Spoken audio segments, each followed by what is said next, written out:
Hi everyone, അസ്സാം വലൈക്കും, welcome back again. ഇന്ന് നമുക്ക് ഒരു അടിപൊളി ഫിഷ് മോളി എങ്ങനെയാണ് തയ്യാറാക്കുന്നതെന്ന് നോക്കാം. അപ്പോൾ നല്ല ടേസ്റ്റി ആയിട്ടുള്ള കറിയാണ് ഇത്. അപ്പത്തിൻ്റെ കൂടെ പൊറോട്ട, ചപ്പാത്തി, അതുപോലെ തന്നെ ദോശ, പാലപ്പം, ഇതിൻ്റെയൊക്കെ കൂടെ നല്ല ബെസ്റ്റ് കോമ്പിനേഷൻ ആയിട്ടുള്ള ഒരു കറിയാണ് കേട്ടോ. അപ്പോൾ നല്ല തരം ഫിഷ് കിട്ടുമ്പോൾ ഇതൊന്ന് ട്രൈ ചെയ്ത് നോക്കാൻ മറക്കരുത്. അപ്പോൾ എങ്ങനെയാണിത് തയ്യാറാക്കുന്നതെന്ന് നോക്കാം. ആദ്യം തന്നെ നമുക്ക് ഫിഷ് നന്നായിട്ടൊന്ന് ക്ലീൻ ചെയ്തെടുക്കാം. അപ്പോൾ ഓൾറെഡി വാഷ് ചെയ്തെടുത്തിട്ടുള്ള ഫിഷാണ്. ഇനി നമുക്കിതൊന്നും കൂടെ ഒന്ന് ക്ലീൻ ചെയ്തെടുക്കാണ്ട് ഇതിൻ്റെ പുറം ഭാഗത്തുള്ള ഒരു സിൽവർ കളറും അതുപോലെ തന്നെ ആ ഒരു മെഴുമെഴുപ്പൊക്കെ ഒന്ന് കളഞ്ഞെടുക്കുക. അപ്പോൾ അതിനായിട്ട് മൺചട്ടി എടുക്കുക. അതിലേക്ക് ഫിഷ് ഇട്ട് കൊടുത്തതിന് ശേഷം അല്പം ഉപ്പ് ചേർത്ത് നന്നായിട്ടൊന്ന് ഈ ഒരു മൺചട്ടിയിൽ വെച്ച് നന്നായിട്ടൊന്ന് പ്രസ് ചെയ്ത് ഇതുപോലെ നല്ലതായിട്ടൊന്ന് ഉരച്ച് വാഷ് ചെയ്ത് കൊടുക്കുക.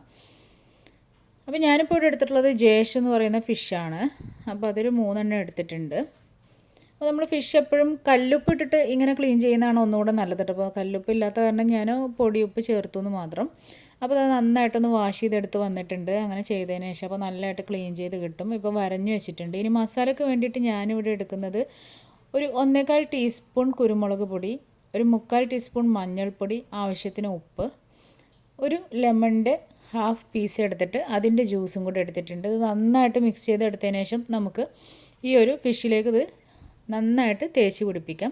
അപ്പോൾ നമ്മൾ ഫിഷ് മസാലയ്ക്ക് വേണ്ടിയിട്ട് മുളക് പൊടി ഒന്നും യൂസ് ചെയ്യുന്നില്ല കേട്ടോ. ഈ ഒരു ഫിഷ് മോളിക്ക് നമ്മൾ മുളക് പൊടി യൂസ് ചെയ്യില്ല. അതൊരു യെല്ലോയിഷ് കളറിലാണ് ഫിഷ് മോളി ഉണ്ടാവുക. അപ്പോൾ അത് നന്നായിട്ട് മസാലയൊക്കെ തേച്ച് പിടിപ്പിച്ച് അരമണിക്കൂർ വെച്ചിട്ടുണ്ട്.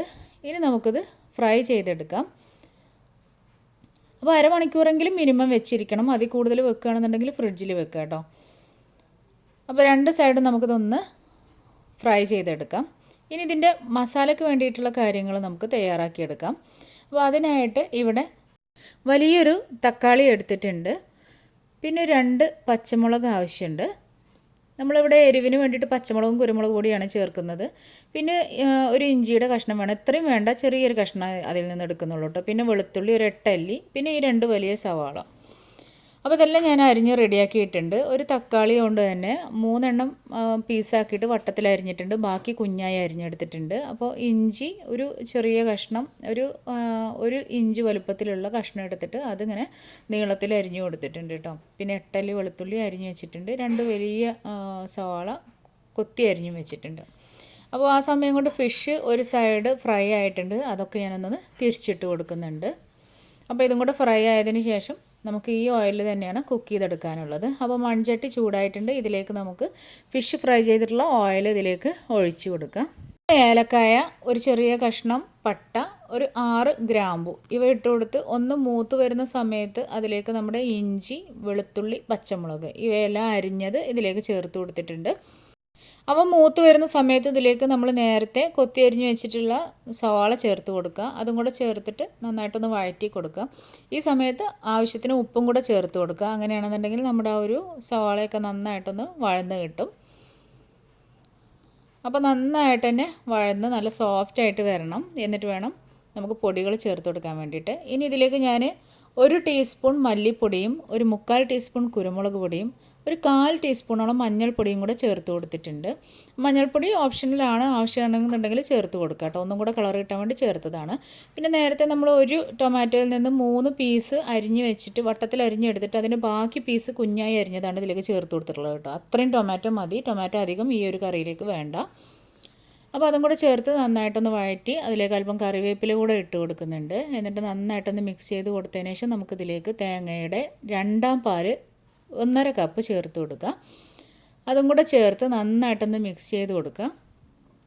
ഇതിലേക്ക് നമ്മൾ ഫ്രൈ ചെയ്തിട്ടുള്ള ഫിഷും കൂടെ വെച്ച് കൊടുക്കുക. ഈ സമയത്ത് ആ ഒരു ഗ്രേവിക്ക് ആവശ്യത്തിന് ഉപ്പുണ്ടോയെന്നും കൂടെ ഒന്ന് ചെക്ക് ചെയ്യണം കേട്ടോ. ഉപ്പില്ലെന്നുണ്ടെങ്കിൽ ചേർത്ത് കൊടുക്കണേ. എന്നിട്ട് നേരത്തെ നമ്മുടെ ആ ഒരു ടൊമാറ്റോയിൽ നിന്ന് വട്ടത്തിൽ അരിഞ്ഞെടുത്തിട്ടുള്ള 3 പീസും ഇതിന് മുകളിൽ വെച്ച് കൊടുക്കുന്നുണ്ട്. അല്പം കറിവേപ്പില കൂടെ ഇട്ട് കൊടുക്കാം. അല്പം കുരുമുളക് പൊടി കൂടെ ഇട്ട് കൊടുക്കാം. ഒരു 1/4 ടീസ്പൂണോളം കുരുമുളക് പൊടി കേട്ടോ. അപ്പോൾ അതൊക്കെ എരിവിനനുസരിച്ച് ചേർത്ത് കൊടുക്കാം കേട്ടോ. ഇനി ഒന്ന് മൂടി വെച്ച് നമുക്കിതൊന്ന് വറ്റിച്ചെടുക്കാം. അപ്പോൾ അതാ നന്നായിട്ട് കുറുകി വന്നിട്ടുണ്ട്. ഒരു മീഡിയം ഫ്ലെയിമിലിട്ടിട്ടാണ് വെച്ചിരുന്നത് കേട്ടോ. ഇനി ഇതിൽ തവിയിട്ട് ഇളക്കാൻ നിൽക്കരുത്. നമ്മളിതുപോലെ ചുറ്റിച്ച് കൊടുക്കുകയാണ് ചെയ്യുന്നത്. ഇനി ഇതിലേക്ക് നമുക്ക് നല്ല കട്ടിയുള്ള തേങ്ങാപ്പാൽ 1 കപ്പ് ചേർത്ത് കൊടുക്കാം. അതായത് തേങ്ങയുടെ 1ാം പാല്. അതും കൂടെ ചേർത്ത് അതിന് മുകളിലേക്ക് അല്പം കൂടെ കറിവേപ്പില ചേർത്ത് കൊടുക്കുക. ഒരു 2 പിഞ്ചോളം കുരുമുളക് പൊടി കൂടെ ചേർത്ത് കൊടുക്കുക. ഇനി വീണ്ടും നമുക്ക് ചട്ടി ഒന്ന് കയ്യിലെടുത്ത് ഒന്ന് ചുറ്റിച്ച് കൊടുക്കുക. ഇപ്പോൾ നമ്മളിതിലേക്ക് ആഡ് ചെയ്തിട്ടുള്ള തേങ്ങാപ്പാലും ബാക്കി ഇൻഗ്രീഡിയൻസും ഒക്കെ ഒന്ന് മിക്സ് ആവാൻ വേണ്ടിയിട്ടാണ് അങ്ങനെ ചെയ്തെടുക്കുന്നത്. ഇനി ലാസ്റ്റായിട്ട് നമുക്കിതിലേക്ക് ഒരു 1/4 ടീസ്പൂണോളം വിനാഗിരി കൂടെ ചേർത്ത് കൊടുക്കുക കേട്ടോ. ഇനി നമുക്കിത് ഫ്ലെയിം ഓഫ് ചെയ്തിടാം. ഒരു തിള വന്നിട്ടുണ്ട്. ഇനി ബാക്കി ആ ഒരു മൺചട്ടിയുടെ ചൂടോടുകൂടി തന്നെ അങ്ങനെ തിളച്ചോളും. അല്പം വെളിച്ചെണ്ണ കൂടെ ഒറ്റിച്ച് ഒന്ന് മൂടി വെച്ചിട്ടുണ്ട്. ഈ സമയത്ത് ഫ്ലെയിം ഓഫ് ചെയ്തിട്ടുണ്ട് കേട്ടോ. അരമണിക്കൂറിന് ശേഷം ഇതാ നമ്മുടെ കറി ഈ ഒരു പരുവത്തിലാണ് ഇരിക്കുന്നത്. നല്ലതായിട്ട് കുറുകി നല്ല തിക്കായിട്ട് വന്നിട്ടുണ്ട്. നല്ല ടേസ്റ്റി ആയിട്ടുള്ള കറിയായിട്ട് നല്ല തിക്കോട് കൂടിയാണ് ഇരിക്കുന്നത്. അപ്പോൾ തീർച്ചയായിട്ടും നല്ല തരം ഫിഷ് കിട്ടുമ്പോൾ ഇതുപോലെ ഒന്ന് ട്രൈ ചെയ്ത് നോക്കാൻ മറക്കരുത്. ഈ ഒരു വീഡിയോ നിങ്ങൾക്ക് ഇഷ്ടമെങ്കിൽ ലൈക്ക് ചെയ്യാൻ മറക്കരുത്. അപ്പോൾ വീണ്ടും നെക്സ്റ്റ് വീഡിയോയിൽ കാണാം ഇൻഷാ അല്ലാഹ്. Thank you.